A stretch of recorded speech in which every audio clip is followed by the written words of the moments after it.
Hello guys, thank you so much for coming back to my channel today. Also, I'm gonna sing another new song which is in Hello Lucy Hangi Le Kwak Kebamba Low number Generics not the set 78 number. Hello Pi Bang Zana Pating Gali Pi Gaisa who is a pelua nniam Kham da Polizatera na hello it's very dangerous, the lyrics and the tunes very match. This song is very dangerous, gonna be kicking out my spirit out of my physical body. So I'm gonna show you singing the song Batinga di Vipiga is a who is a Polonium Kamna. Let's start. Batinga di Vipiga is a who is a Polonium Kamda.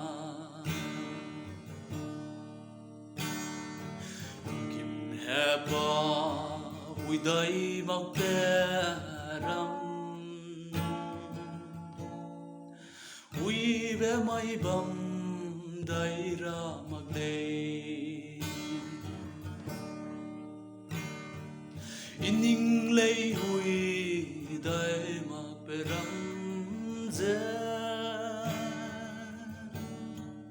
Betun magpe Bong bom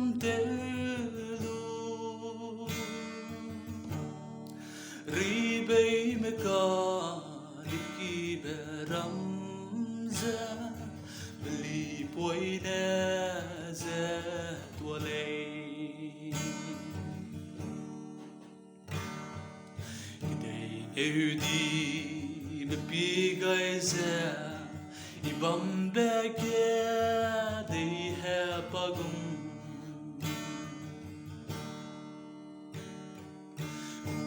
Magse gaday ramagle Ining lay heram ibeze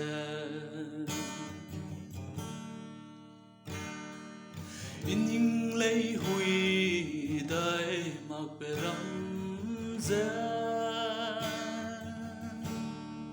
Betun magpe bom telu Ribay meka diki beramza Beli poine zet walay Gidey suige mi suibe habere Sangai kamda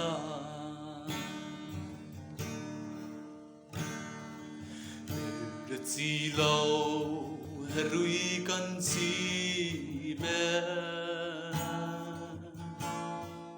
Misui be gadai mera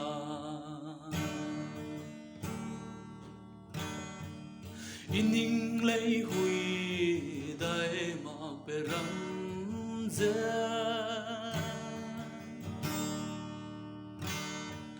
Betun magpe bong bom telu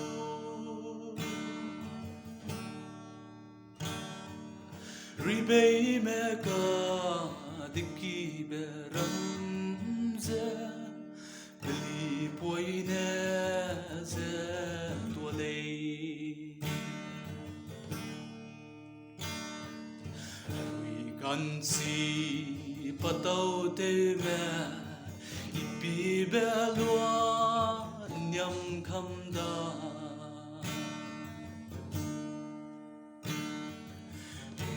awang pe nang wawang dai lau ribe pe ze leune twara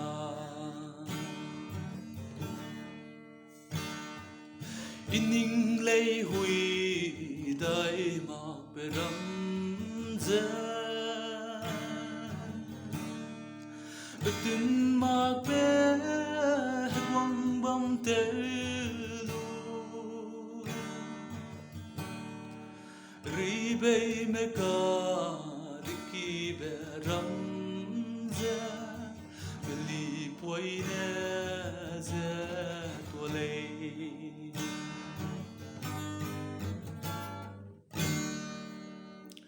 Thank you so much for coming to me till the end. Guys, I'm a little bit nervous and I'm not confident with making a video, but please help me improve somehow. I'm depending on you guys. Please share as much as you can, and if you don't mind, keep bearing with me. Thank you so much for watching the video till the end. Bye for now.